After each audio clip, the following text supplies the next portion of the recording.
Tonight on Community Connections, I've got Dr. Frank Vozos, the Executive Director of Monmouth Medical Center.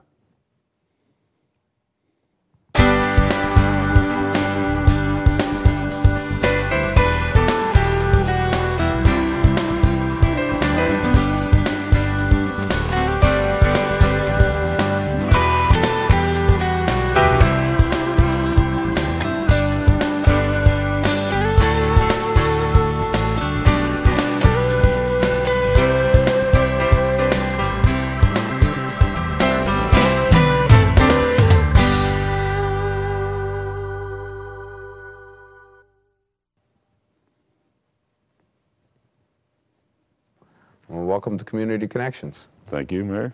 You've been over at Monmouth. It's got to be about 10 years, maybe a little more, as the executive director. Right. I started there in January of 1998. So, but you've spent, I don't want to say a lifetime, but you've been there most of your career as a doctor. Yeah, I came there in 1974 as a surgeon and practiced until 1998. I had an active practice till 1998, and plus.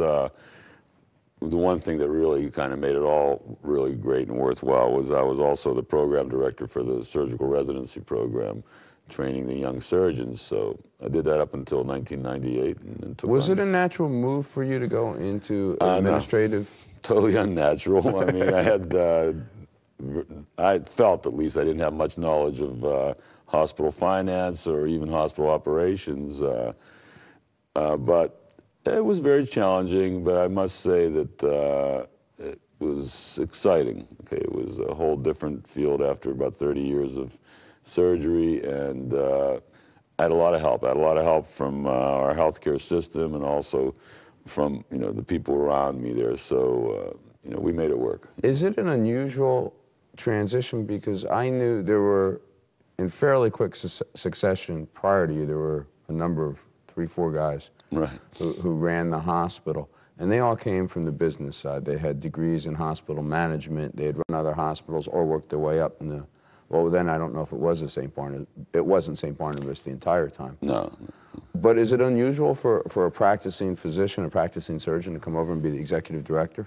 I'd say it was unusual at the time that I came on. I think what we're seeing now, not only in the state but also across the country, is that more and more physicians are becoming physician executives with the appropriate training and background. So you're seeing more and more of that now. I mean, if you look at New York and even a few of the hospitals in New Jersey, there are physicians who are at the top positions right now. Do you think you brought a different perspective than somebody who just was a businessman, or I hope I did. I think, obviously, my understanding of the clinical side and my relationship with the physicians that were on the staff, and really, it's having that understanding of the whole clinical aspects, I think made my job maybe even easier than it would be for a traditional administrator. Could you go back to being a practicing physician again? How hard would that transition be? Well, aside from trying to build a practice again, it would much of the surgery I think I could perform adequately. I'd be more concerned about what's happened in that 10, 11 years that I've been out that I'm not up to date on. So I'd say it would take some work to go back into practice. Well, now, one of the things I've learned from doing the show and being in town is the change at Monmouth Medical Center. And I think I keep up on some things, but we see each other frequently, and I meet people from the hospital.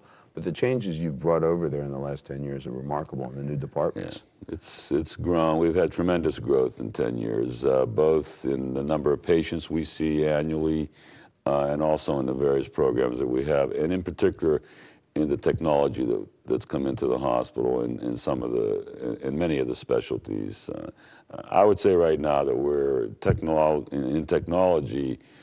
We either lead the region or are certainly right at the front with most of our technology, particularly in surgery and in cancer services. Well, I know that a year ago we had Dr. Goldfarb on talking about the laparoscopic surgery department, and that I was amazed at some of the things that you can do over there. Yeah, and it continues to evolve. I mean, this past year, we brought on a robot. I mean, it's for robotic surgery. It's sort of one of the latest advances in minimally invasive Does the robot surgery. have a name? No, it doesn't have a name, but and it's not a robot as you would most people would envision. It's not something you just turn it loose and it goes in there and does the Right. surgery.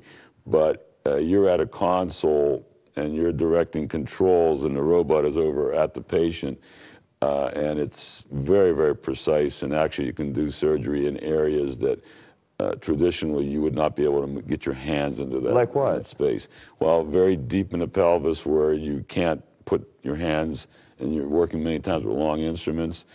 And even when you have the instruments, you can't completely, you know, it's whatever you can do with your wrist. So there, many times you can't do that 360-degree articulation.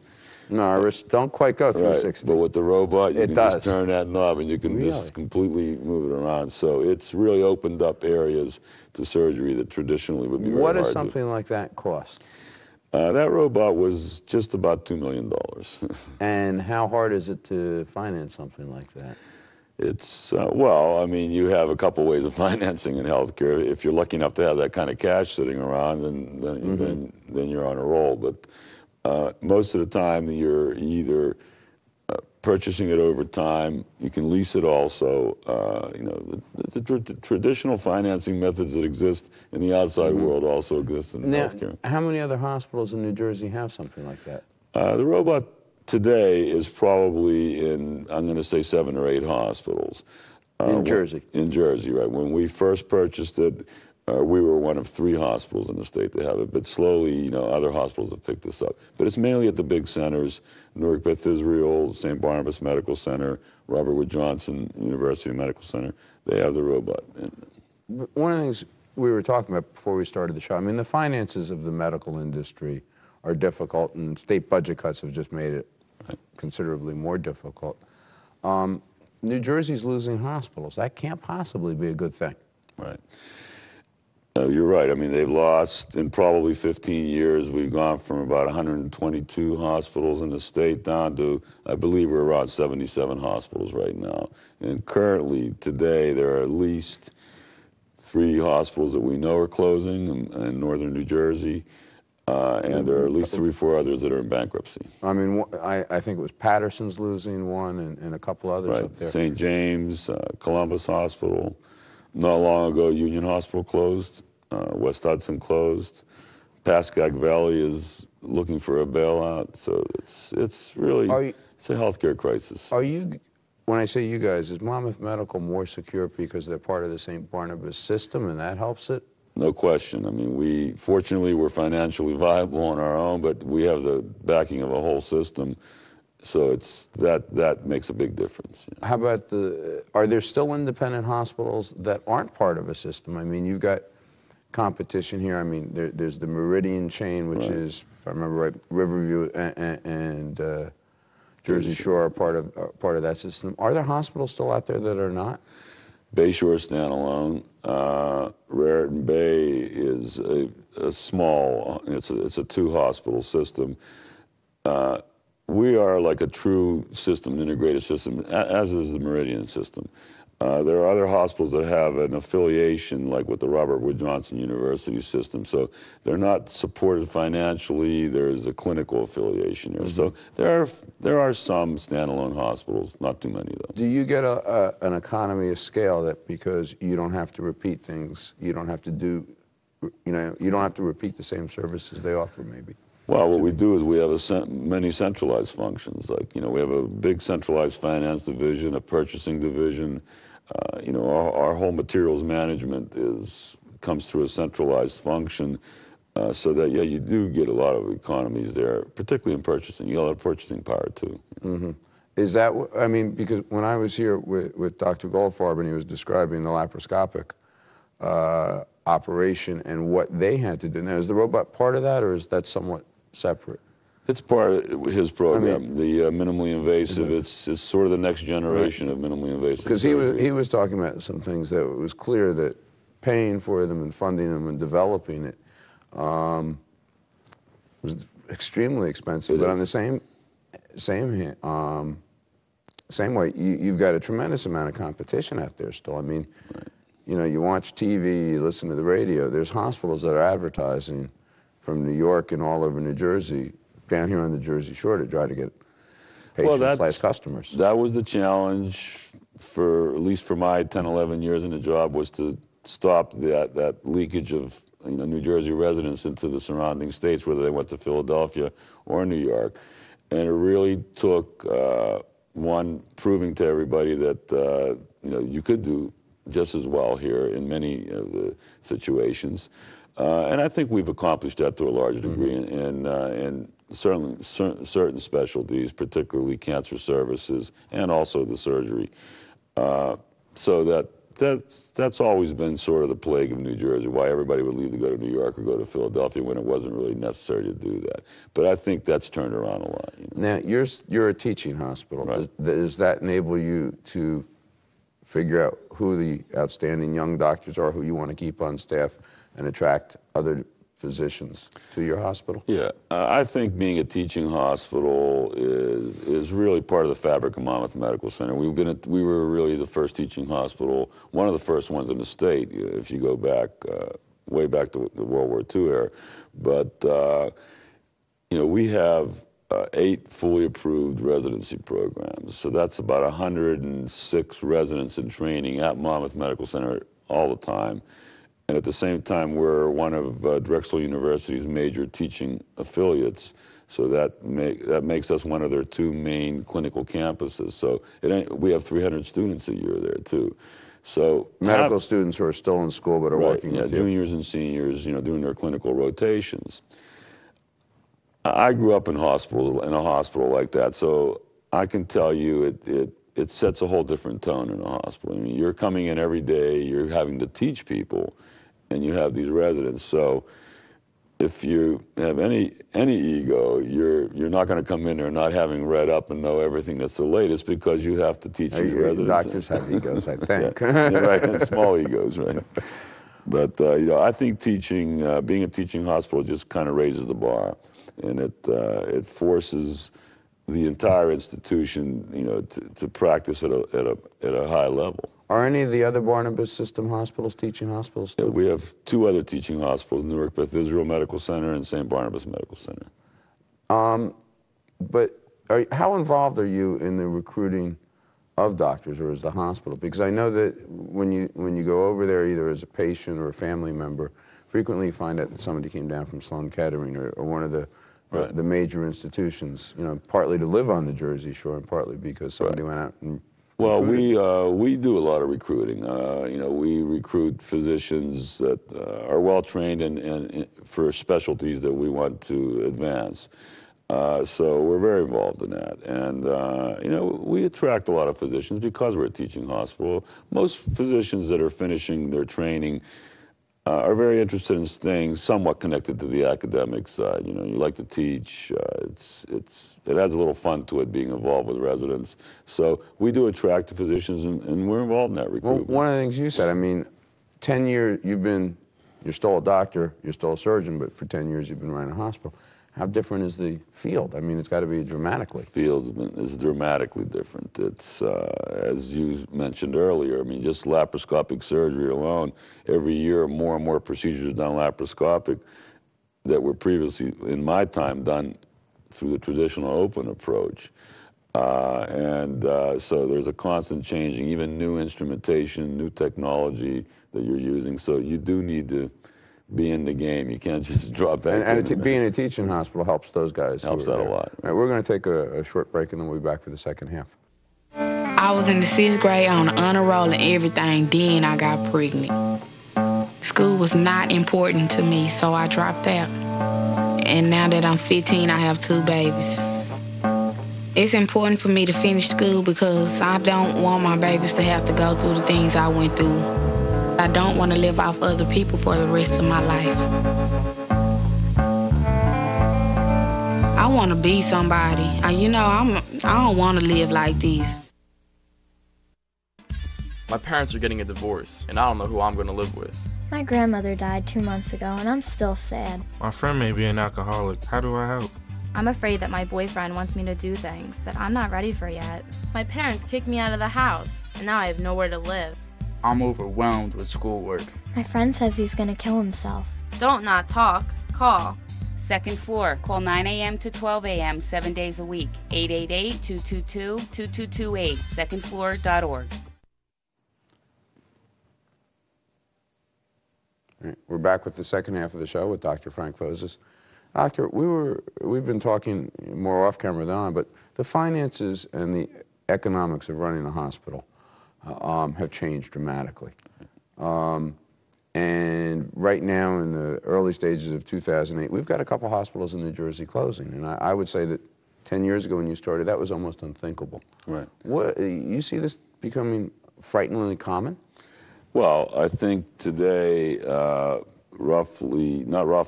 pretty much between 40 and 50% of the hospitals in New Jersey are losing money. That's pretty serious. And you know, some hospitals can continue to run on what they have in reserve, but others don't have a large reserve. And profit margins, at least in New Jersey, if you're making 2%, you're doing pretty good. Unlike other parts of the country where you'll see 5 and 6 and 7% margins. And it's really a combination of the payer system, particularly as it affects New Jersey, and the fact that there are efficiencies that haven't been gained in New Jersey, which are they're gaining right now. But the charity care system is not where it should be here. And when you look at all that, the difficulties, and then get up against a new state budget that even cuts you further, there's going to be some damage, I believe, to the healthcare system. Well, $100 million at least has been proposed to be cut from the state budget for charity care. Right. I might look at it a little bit. I mean, every municipality in New Jersey is having its state aid cut. If I had some input on that, I might feel a little bit better about it. But Trenton, or at least the governor's office, seems like they don't want to talk to any of us. And I was a little surprised to find out they don't seem to be listening to you guys either. No, I mean, look at a hospital like Monmouth. We probably give about $16 or $17 million worth of charity care annually. And right now we were getting about $7 to $8 million. So roughly 50 cents on the dollar we were receiving. And you can survive on that? Well, you just, because we're a teaching hospital and it's part of your mission, and Right. you know that you're going to be doing charity care and running clinics and rendering care to the underserved. But every year, as the costs of running a hospital go up and your reimbursement is not keeping pace with it, and particularly if you get a cut like this, something gives somewhere. It's either a program that loses money, you have to sort of phase it out, or you just don't develop some of your newer programs. For us, in our location, and also in our competitive area here, we can't just hang back and say, well, let me give it a few years, let everything kind of smooth out. In a few years, I get way behind the 8 ball. So, we're right at it. So it's a challenge every year to keep it the way you want it. Well, we are a competitive area. I mean, if somebody's in a car accident, they might be there's a trauma Right. center that they might go to. Someone has cancer, they're going to be sent over to you. If somebody has a heart attack, they're going to go somewhere else. I mean, how big a fight is that to who's going to get what services and to provide what? Does that fit into your economic model? It's a very big fight. If you think about it, our area here, I mean, take Monmouth. Monmouth is fortunately located in Long Branch, which has been a great support for the hospital. But if you define where you draw your business from as a service area, primary and secondary service area, and just draw circles around most hospitals, Monmouth only gets a half a circle because the other half of the circle goes out into the ocean. I've heard that from other retail businesses. So, we are in everybody else's area, drawing patients from there. And we've been successful at doing that, largely because of some of it because of old-time reputation that we've been able to maintain, and the rest because of physicians and the technology we brought to the hospital. What do you see as the future? Because, I mean, I know that you know, if you don't have health insurance, the cost of good medical care and prescription is just, it's one of the leading causes of personal bankruptcy. If you have health insurance, it's just, you're in good shape, but it still can be expensive. What do you see from your perspective as the future of this? Well, I mean, I won't say that our charity care has gone up in recent years, but we're seeing a change in who was traditionally charity care, really indigent people without jobs, and now you're seeing a whole new group of working uninsured who, you know, being in a hospital is very expensive. So without that insurance, they're now entering the ranks of people that we have to kind of, we don't treat them quite, you know, they're not charity care, but it's very close. So, you know, reimbursement is very tough now, and that doesn't appear to be getting any better. I think most employers are looking for ways to trim that expense down, you know, whatever they're providing for their employees. Every year, you know, from the city point of view, where we do provide it for everybody but some of the part-time people, it goes up. You know, some years it's the sole cause of a tax increase. Some years. Right. Well, it's same in our hospital. I mean, we have a very good benefit program for our employees, but we have had to ask the employees to participate at a very low level, even in their health insurance now. We weren't doing that before. And we offer actually, you know, 3 different versions of a health plan now that they can select from, which includes a high deductible with a health savings account, things like that.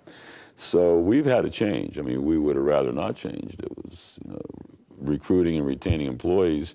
The benefit package is obviously very important. So, so we've tried to keep any changes in that area at a minimum. But no question that, you know, what you were able to offer several years ago, you have to think twice about it. How many employees do you have at Monmouth? How big a? We have roughly 2,000 employees. Full-time employees? Yeah. Most of them living locally? I would say, yes, certainly probably 75% of them live locally, you know. And I mean, one of the things we were joking about before is the hospital is very involved in local events. I mean, it's not just brick and mortar over there. Well, we need to be. I mean, when I took the job, one of the things that helped me succeed, and I do feel like I've succeeded, was... Lasted there a long time. I've lasted over 10 years, was really engaging everybody I knew in town and the town itself with the hospital and wherever that connection had come apart, reestablishing the connection. I was lucky because many of the people that had come into your cabinet and the council were, you know, 20 years ago were friends of mine. Right. So you now you knew a lot of people to start. So now they were in positions, you know, that we could all work well together. You knew most of my police department from the emergency room. That's correct, right. So that was a big help. I mean, I feel we connected with the city very well. The city's been very supportive of us. And that's, if you don't have that, you're really not going to succeed. I mean, well, it's not much different from our perspective either. What do you, in terms of the future of the hospital, I know you've got an expanding children's hospital over there. I interviewed Dr. Meg Fisher, and I just sat there with my mouth up, and I couldn't believe how many things she was doing over there. I had no idea about, but you've got several departments there that are growing.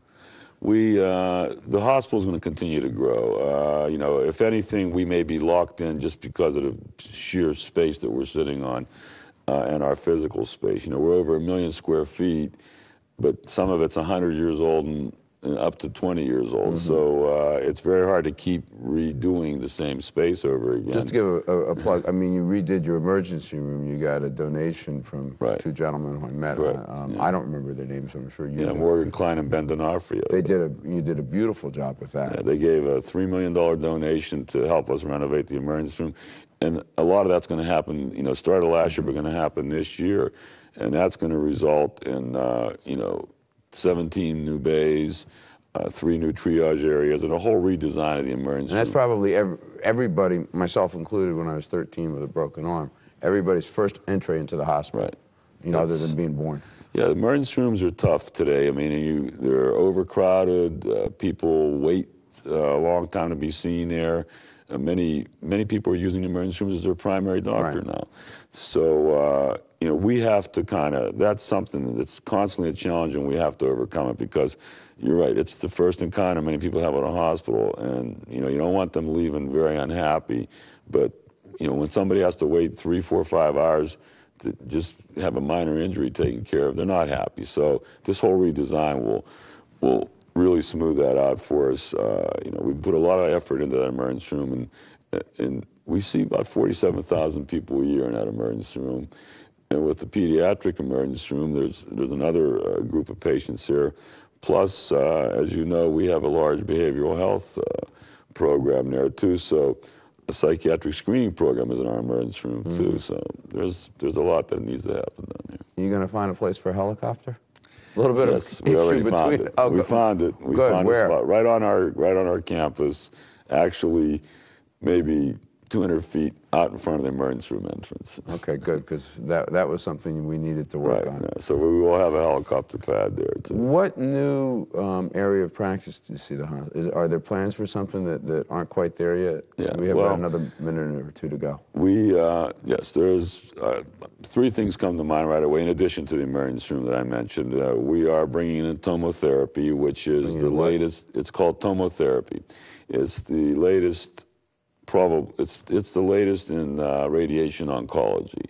It's really the combination of CAT scan, linear accelerator, all in one machine, so that this is very precise, real time, you know, constantly redoing the CAT scan and directing the beam there. So this will revolutionize treatment of prostate cancer, brain tumors, and many other areas. And it'll also allow something that up until now hasn't really been possible, and that's retreatment of somebody who previously had radiation, because this is so precise, it spares anything. I mean, after you've hit your limit of radiation, you can say, okay, we can get a little bit more narrow focused. That's right, you can be right on it.